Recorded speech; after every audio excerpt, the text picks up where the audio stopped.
2024 was just the beginning for the Sun Devils. We might be seeing the beginning of a dynasty.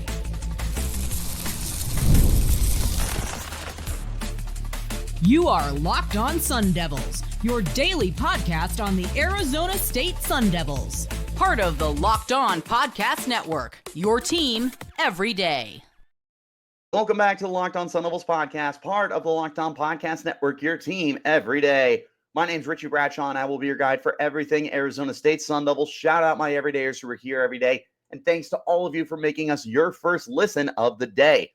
Today's episode is brought to you by FanDuel. From big-time upsets to game-winning drives, the NFL playoffs are better with FanDuel. New customers can bet $5 and get $200 back in bonus bets, guaranteed, win or lose. Visit FanDuel.com to get started.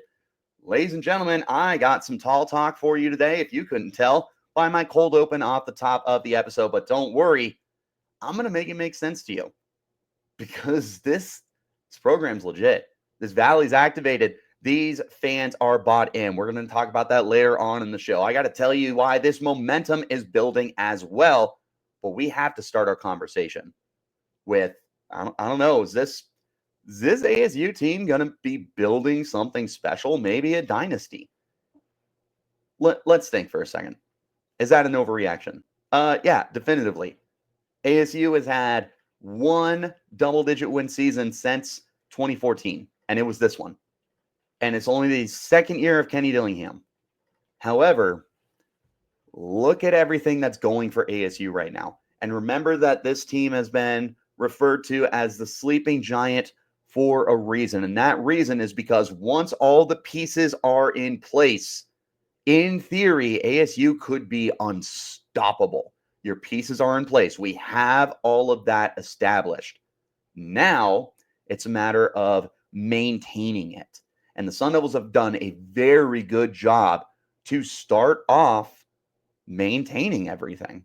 We talked yesterday about all the returners to Arizona State. 17 of 22 starters from last year are returning. Over 50 players from this roster are returning. Again, I talked about it yesterday. If you did not check out that episode, check it out after this one is your second listen of the day.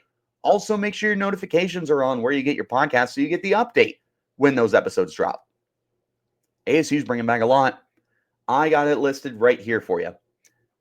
On offense, Sam Levitt, your starting quarterback. Number one receiver, Jordan Tyson. Number one tight end, Shimon Mateer. Left tackle, Josh Atkins. Left guard, Ben Coleman. Right guard, Kyle Scott. Right tackle, Max Ioniker. That's pretty darn good. You got some great depth, too. Jeff Sims, he is what he is, but you could do worse for a backup quarterback. You got Malik McLean as your potential number two receiver. We'll talk later on about what ASU has done to improve the wide receiver spot. They've got Jaden Fortier as your number two tight end. The offensive line's got lots of depth. Champ Westbrooks, Cade Briggs, Sean Naab, Bram Walden, Jalen Clem are just some of the names that ASU has to be backups. Defensively, I mean, they got the squad back, man. Clayton Smith and Elijah O'Neal, your starting edge rushers, are back. CJ Fight and Jacob Rich Kongaika, your starting defensive tackles, are back. Keyshawn Elliott and Jordan Crook, two of your main rotation linebackers, are back. Javen Robinson, Keith Abney, corner one and corner two are back. Xavion Alford and Ghost Rouser, two of your main rotational safeties, are back. And then you got the depth in your edge rusher room. Prince Dorba and Justin Wadley are some of the guys. Defensive interior, Zach Swanson, JP Dieter. Linebackers, Iris Fiaseu, Tate Romney. Safety's got Montana Warren. There is so much that's coming back here. It's not just your starters, but it's the key depth behind them, especially on defense. And defense rotated a lot of guys here.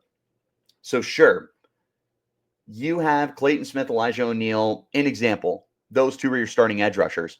But you got your number three edge rusher back in Prince Dorba, and you got a ton of rotational guys as well. Defensive tackle, you've got three of your top four guys. Jeff Clark is no longer with the program. He ran out of eligibility. But you got CJ, you got Kongaika. Zach Swanson was your third/fourth defensive tackle. And Dieter's going to see a bigger role. Linebacker, you lose Caleb McCullough, probably your number one linebacker, but Elliott's back, Crook's back, Cyrus Fiaseu is back, Tate Romney is back, Martell Hughes is back. Corner, that's a really interesting one. It's going to be a big-time youth movement, right? Safety, Alford and Rouser, you're set there. Montana Warren is going to be competing for that third safety role or that nickel role. Like, you've got not just the majority of your starters, but you got the majority of your rotational guys. Now, replacing Shamari Simmons, replacing McCullough, replacing Clark, that's not going to be easy. But the depth is there and the majority of your starters is there. Bringing back 4 of your starting 5 offensive linemen. I was as critical as anybody else when it came to the offensive line. And yet, I mean, they played pretty darn good this year. Yeah, they struggled against Texas. Who's not going to struggle against that Texas offensive line? It's disgustingly good.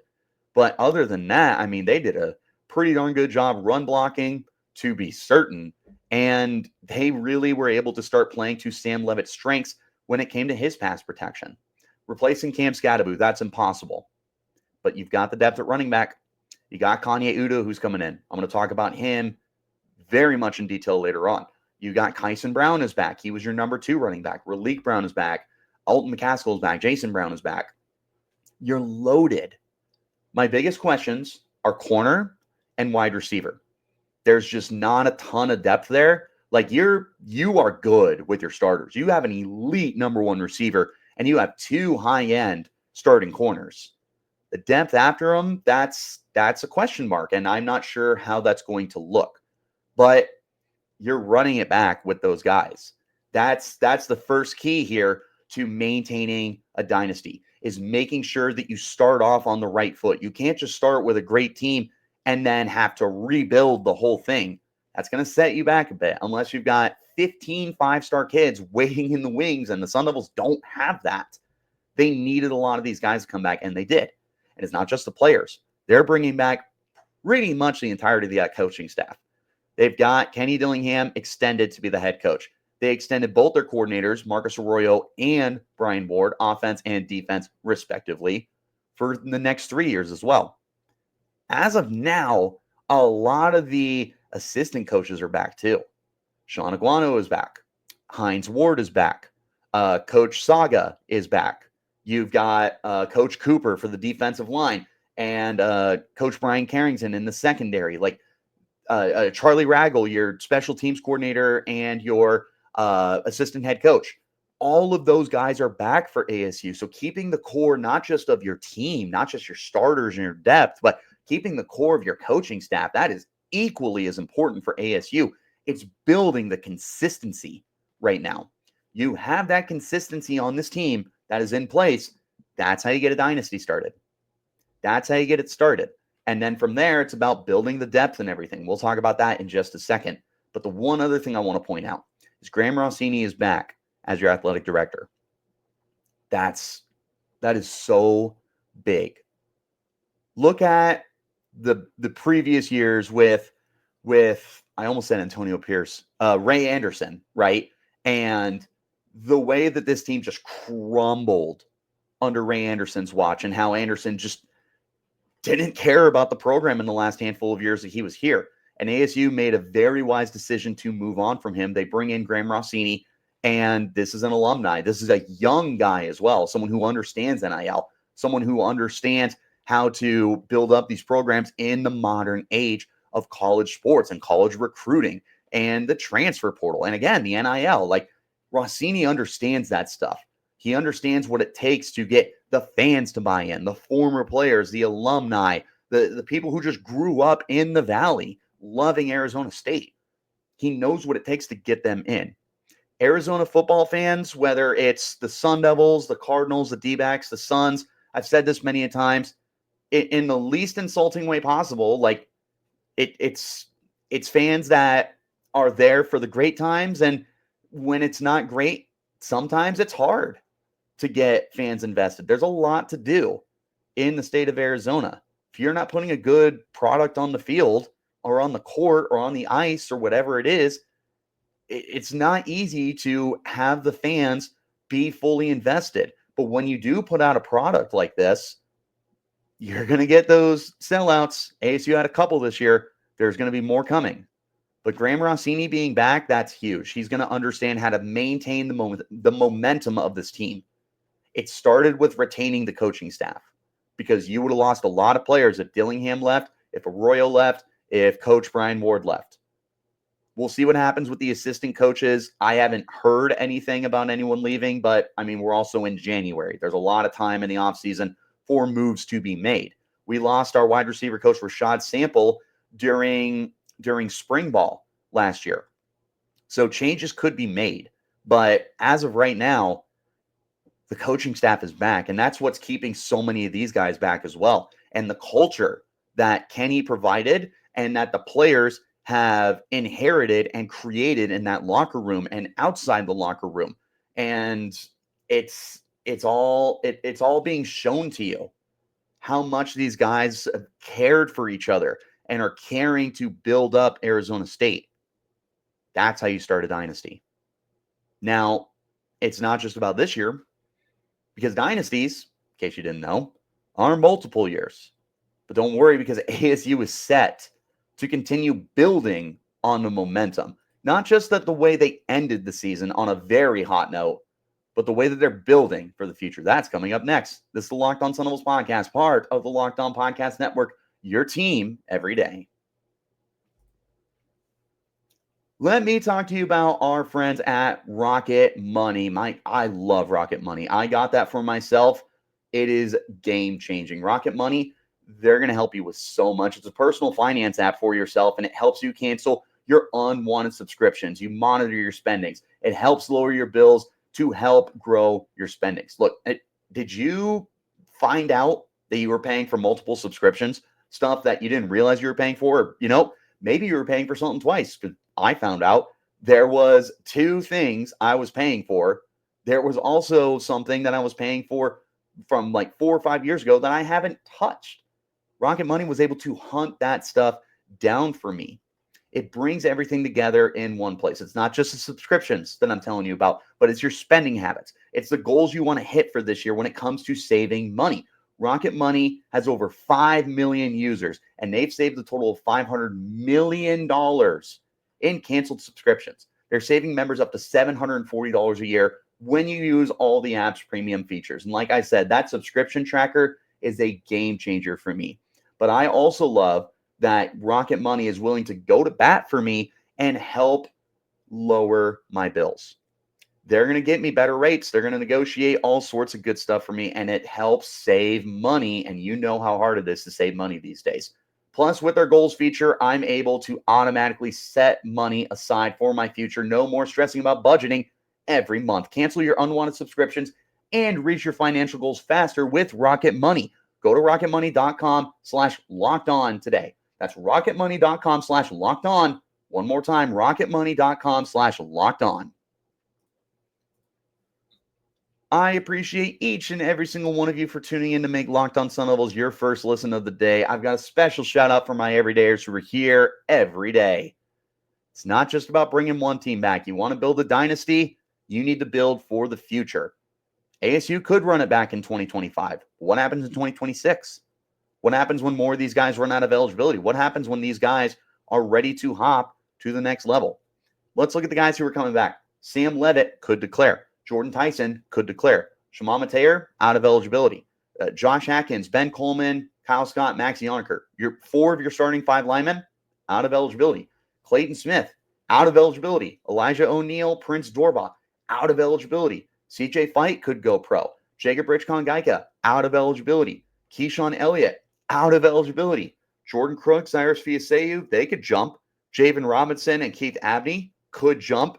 Xavion Alford, Ghost Rouser, out of eligibility. Look at that. You're running it back for 2025, but are you ready for 2026? Are you ready for 2027? I don't know. And that's where you need to make sure that you take this momentum, the momentum that you built up this year, and you continue to move it forward. So you're not just building for 2025, but you're building for 26, for 27, for 2030. You need to start making sure that you're lined up and ready to go. And ASU's off to a good start. Let's talk about building momentum. You want to talk about momentum? ASU's got a lot of it. They won their last 6 games of the season, not including the Peach Bowl. We'll talk about the Peach Bowl in a moment, though. They finished the year on a 6-game winning streak. That included a Big 12 title. They averaged over 37 points in those games. One of those games was without Cam Scatterbo. 2 of those games, or one of those games, not including the Peach Bowl, was without Jordan Tyson. They did a lot of good things offensively. They did a lot of stuff defensively as well. I didn't think to get the averages for you guys, but let's look at the points that they allowed over the last 6 games of the regular season, as well as the Big 12 championship game as soon as it loads for me, because not only were they putting points up on offense, but they were doing a pretty good job defensively as well. Not elite, but they were doing some good stuff. Oklahoma State allowed 21 points. They allowed most of that late in the game. UCF, they gave up 31 points. That was a dogfight. K-State, they gave up 14 points. That was an elite offense. BYU, 23 points. Another really good offense. U of A allowed 7 points. Iowa State allowed 19 points, and half of that came in the fourth quarter. They played really, really good football on defense, and a good chunk of those points came late in the game when they were out of hand at that point. Like, ASU's defense has played good football. ASU's offense has played good football. You return those guys, you should be able to keep that momentum for at least 2025. Let's talk about the Peach Bowl, because the Peach Bowl went from an ugly game to one of the best college football playoff games ever. In the 11 years of the college football playoff, that was one of the best games ever. And certainly for not a championship game, a semifinal game, and this year obviously it was a quarterfinal, that was one of the best games that we have ever seen in the college football playoff. It was phenomenal. And it's because ASU was able to show off the momentum that they built over those last 6 games. Everything was clicking for them. What looked best? The defensive line looked pretty good. They were able to snuff out that run. A Texas team that has built their identity through running the football at a high level couldn't do anything. Less than 50 rushing yards against ASU. They also managed a handful of sacks on Quinn Ewers, an elite offensive line. They did stuff on offense. Cam Scatterbo went wild. Sam Levitt, say what you want. You look at the box score, doesn't look that good. You watch the game, you're like, okay, there's stuff there. There's stuff to build off of. This was a good showing. And if you were going to lose a game in the playoff, losing to Texas, who's got a chance to win a national title in double overtime for your first ever playoff game, I can't think of a better way to go. I called that a dream matchup. I got called out for it by Texas fans. Guess what? I was right. It lived up to my expectation of being a game to prove yourself. You didn't have to win the game, but you needed to go in and show you belonged with the big dogs, and you did. So that builds your momentum too. Sure, it's a loss, but again, double overtime against a team that's got a legitimate shot to win a national championship. Pretty darn good. 6 wins to end the regular season, including a title, and then double overtime in your first ever college football playoff game. That's momentum. That's building momentum. And you're going to carry that into 2025. Okay, well, how about moving forward? Well, let's take a look at the recruiting classes. ASU's first 2 recruiting classes for 23 and 24, those guys are going to start seeing more and more significant playing time coming up. Yeah, you're returning a lot of starters, but get ready for these youngsters to inherit bigger roles. Who's your starting nickel? Well, it could be Rodney Bimage. It could be Plas Johnson. It could be Chris Johnson Jr. It could be Tony Lewis and Cuba. Some of those younger guys. Who's your third safety? Might be Montana Warren. Might be Kyan McDonald. Okay. What else we got going on? Defensive line. Well, Ramar Williams is still there. You've got some younger defensive tackles as well. They're going to be working their way into the lineup. Offensive line. Sean Naa, redshirt sophomore. Champ Westbrooks, redshirt freshman. You've got some of your younger guys at receiver and guys in this recruiting class this year that are going to be pushing. Some of the youngsters at running back, like Jason Brown, redshirt freshman, could be your number 2 running back. Kyson Brown, true junior, might be your starting running back. They're getting ready to have these first two recruiting classes for Kenny Dillingham inherit bigger roles. This is your big, we're going to find out if Kenny Dillingham can recruit, not just coach, because you're only going to go as far as you can recruit. You can coach a team really well for 2 to 3 years that you built through the transfer portal, but you need to be able to win games with the guys that you're bringing in. We're going to find out this year. But the recruiting classes, they're getting better with every single year. This upcoming recruiting class right now, ASU has 2 4-star kids coming in with Cam Dyer, quarterback/receiver, and AJ Ia, the tight end. But you've got Corey Butler coming in from Centennial in Corona, California. A lot of hype from those Centennial Corona kids. I can tell you that much. They got some interesting depth along the offensive line. They're bringing in offensive tackles. Demarius Robinson is someone that people are really excited about to be one of the backup running backs for the team. They're building stuff through a young recruiting class. They're killing it in the transfer portal right now. Adrian Wilson at safety, potentially your number 3 safety. Kamari Anderson, a tight end, might be your number 2 tight end. Kanye Udoh, the running back from Army, he might be your starting running back. Jesus Gomez is going to be your new kicker. Noble Johnson and Jalen Moss, potentially your number 2 and number 3 receivers. They are building stuff right now through this recruiting class to make sure that they account for the losses that they had this offseason, to add them to this roster that's coming back. And these guys that are coming in through the transfer portal, most of them have more than 1 year of eligibility. Jesus Gomez, your kicker, only 1 year. Noble Johnson, I believe 2 years. Same with Jalen Moss, Kanye Udoh, Adrian Wilson, and I'm not sure on Kamari Anderson. I think he has 2 years, though. So these guys could be sticking around. Obviously, you got your freshmen, your redshirt freshmen, your redshirt sophomores. You're going to find out about this team and the recruiting this year. You're going to find out even more in 2026 and 2027. But they are building what they need to be building right now. And the last thing I want to mention, Big 12, pretty wide open. And ASU is going to be the favorite to win that conference for 2025 and potentially beyond that if they can prove it's not a 1 year team. And I don't think it is, and I will die on that hill, and it's not a 1 year team. And this is a sign of things to come.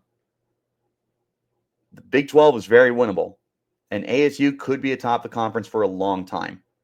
BYU is going to challenge them. Oklahoma State will get back to normal. K-State is going to challenge them. Utah is going to get back to normal. Colorado, if Dion is there, they should be able to keep their momentum. Texas Tech is good. Baylor's going to be a surprise team. There's a lot of faces in this conference that will push you, but ASU should be well atop of the rest of those teams. And you win your conference, and you're punching your ticket to the college football playoff.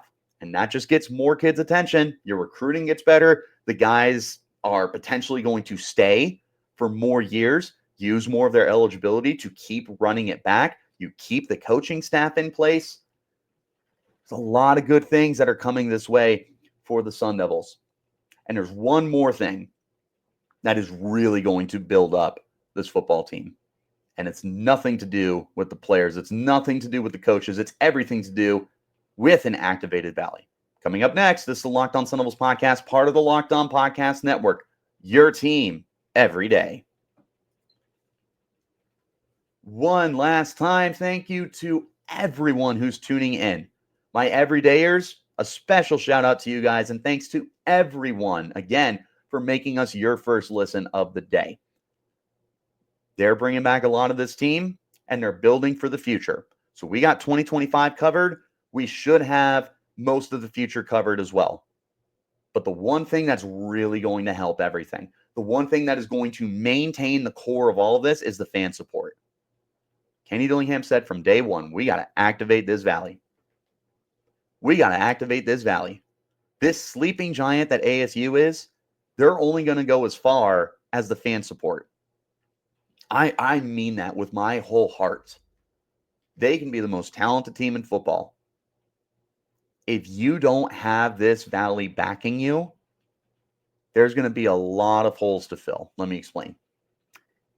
First of all, NIL. ASU has made a ton of progress since Kenny Dillingham got here in building up the NIL. through the Sun Angel Collective, giving these players an opportunity to make some money from the name, image, likeness, getting the partnerships with local businesses, getting the partnerships with Arby's and car dealerships and all sorts of other cool stuff. It's huge. Giving these kids the opportunity to make some coin. It's massive. And whether you like it or not, because I know there's still a lot of holdouts, whether you like it or not, that's the name of the game at this point. You need to have NIL. It's going to separate you from the schools that can't compete. And ASU can compete. They have got some big money heads. We have got some major boosters. But you give them a reason to buy in, you're going to get more boosters and you're going to get flat out more fan support. I mean, the Sun Angel Collective, you can do as little as $5 a month and be contributing to the NIL. And I got news for you. $5, that makes a difference because that adds up and it adds up quickly. It doesn't matter what you're donating. If you are contributing to the NIL, you are contributing to the future of this program and making sure that everything stays intact. Everything I just talked about, this roster returning, the coaching staff returning, the momentum that you build through your future recruiting classes, through the transfers that come in to the portal. So much of it is going to come down to fan support. Are you going to go to a program that, I don't know, maybe they're pretty solid, but there's not a lot of sold out crowds. There's not a lot of NIL opportunity. There's not a lot of opportunities to get noticed by the nation. That's a big deal for these kids. I mean, think about Cam Scadaboo from Sacramento State. No one knew who he was. He had one offer out of high school from Sac State. He had a 0-star resume wherever you went, Rivals, 24/7, whatever. He transfers to Arizona State. He becomes the star of college football. One of them. The NIL was there. The opportunity was there. ASU started playing for good football. Cam Scadaboo went from a best-kept secret in 2023 to a Heisman candidate in 2024. And it's because this team was good. And because the team was good, look at everything else that happened. The NIL is coming in. The fans are buying in. The students are staying for the full 60 minutes. People are watching the games more at home. They're attending the games. They're going and tailgating at rates we haven't seen in years. Like, this fan support, it's game changing. The NIL, that's a big start, right? But let's build on the support that you're giving watching the team, right? They mentioned after the Kansas football game, ASU had their first sellout of the year. It wasn't a true sellout. There was empty seats, at the top of the stadium, but it was loud. You get on the field, it was loud, and you look around, and there's a lot of gold, and there's a lot of maroon in that crowd, and that student section was breaking records seemingly every single game for the attendance.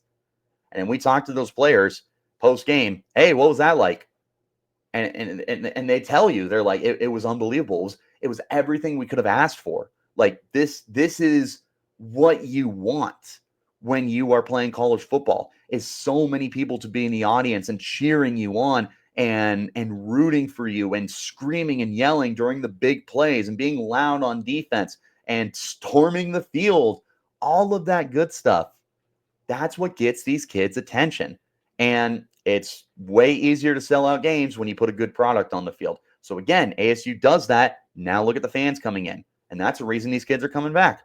Why wouldn't you want to come back when you know you're going to be successful at ASU because you just proved it to yourself, to the coaches, but now you know that the fans are going to sell out stadiums for you, that the fans are going to travel. Dude, when we went to the Peach Bowl, I went to the Peach Bowl and I sat there in the crowd as a fan. There were times where it was louder for ASU than it was for Texas. Texas offense came onto the field. It was blisteringly loud. And I was in a section that was mainly Texas fans. It was loud. ASU will travel. They're going to travel. They're going to sell out these stadiums. They're going to watch the games on their TV. They're going to pour into the NIL. The recruits, they're going to notice that. They're going to want to come here. The transfers, they're going to notice all of this. They're going to want to come here. And right now, you've got everyone ready to suit up and go to war for ASU. The players and the coaches, obviously.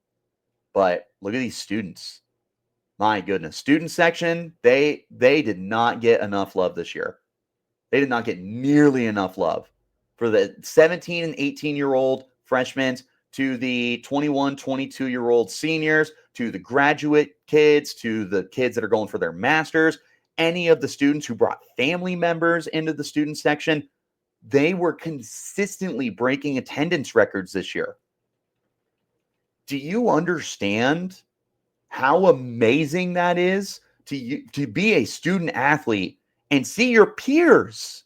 It's not just fans. It's not just the 50, 60-year-old fans who have been following ASU for decades. It's not just about the fans who didn't go to ASU, but that grew up in the Valley and kind of inherited that love.